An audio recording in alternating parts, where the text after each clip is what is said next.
Iraq में फंसे पाकिस्तानी ज़ायरीन की सूरत हाल के हवाले से अहम पेशरफ्त सामने आई है। सिफारत खाना ज़ायरीन को रिहाइश और खुराक की सहूलियात फराहम करने की कोशिश कर रहा है। नजफ में कुछ अफराद को मुंतकिल किया जा चुका है, जबकि करबला में भी सेंटर फाल है। इराक़ी हुकाम की जानिब से पासपोर्ट्स रखने से ज़ायरीन को मुश्किलात आ रही हैं।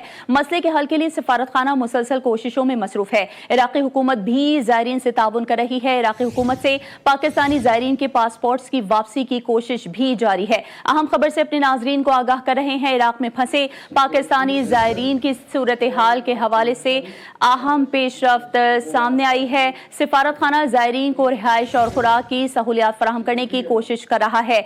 इसी हवाले से मजीद बात करने के लिए इस वक्त हमें ज्वाइन कर रहे हैं मजहबी स्कॉलर हैं मौलाना शब्बीर मेसमी साहब, मरकजी जनरल सेक्रेटरी शिया उलमा काउंसिल। सर, अहम पेशरफ्त ये सामने आई है इस वक्त इराक में फंसे पाकिस्तानी ज़ायरीन की सूरत हाल के हवाले से अहम पेशरफ्त ये सामने आई। सिफारत खाना ज़ायरीन को रिहाइश और खुराक की सहूलियात फराहम करने की कोशिश कर रहा है। सिफारत खाने की जानिब से क्या इक़दाम होने चाहिए? बिस्मिल्लाहिर्रहमानिर्रहीम। मैं GTV का शुक्रगुजार हूँ कि उन्होंने मुझे मौका दिया कि इस हसास मौके पर एक अहम नुक्ते पर बात करूँ।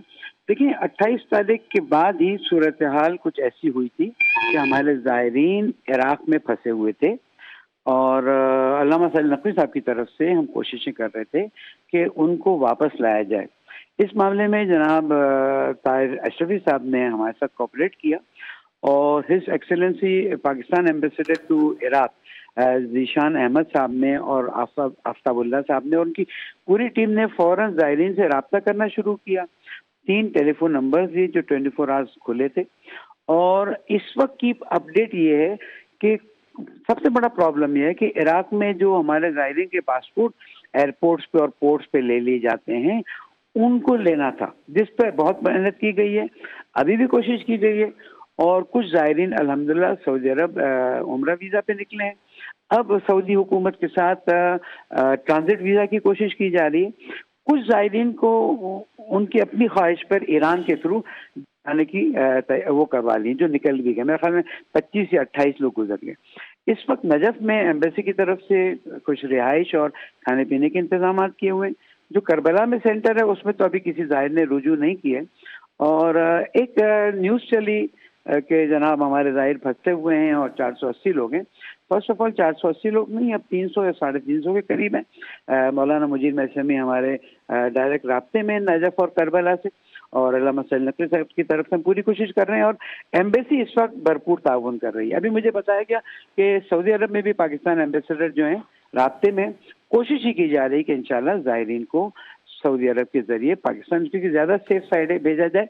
और इस पर मैं पाकिस्तान हुकूमत का भी और ताहिर अशरफी साहब का भी और में मोहतरम एम्बेसडर साहब, उनके साथी की पूरी टीम और सऊदी अरब में पाकिस्तान एम्बेसी का भी शुक्रगुजार हूँ कि हमारे ज़ायरीन पर नज़र रखे हुए हैं और उनको फैसिलिटेट कर रहे हैं। और उम्मीद है, मैं ज़ायरीन के रिश्तेदारों से अर्ज़ करता हूँ, उनके राब्ते हैं, उम्मीद है इंशाल्लाह जैसे ही पासपोर्ट रिलीज होना शुरू होंगे, जो इराकी हुकूमत के यहाँ एक प्रोसीजर है जिसमें प्रॉब्लम आ रही है, इंशाल्लाह फौरी तौर पर ज़ायरीन पाकिस्तान आना शुरू हो जाएंगे इंशाल्लाह। बिल्कुल, और उम्मीद यही है कि खुश असूबी से तमाम मामलात हल हो जाएं। इराक में फंसे पाकिस्तानी ज़ायरीन की सूरत हाल के हवाले से अहम पेशरफ्त सामने आई है। सेक्रेटरी जनरल शिया उलमा काउंसिल अल्लामा शब्बीर मेसमी साहब हमसे गुफ्तगू कर रहे थे। इस हवाले से आपका बहुत शुक्रिया।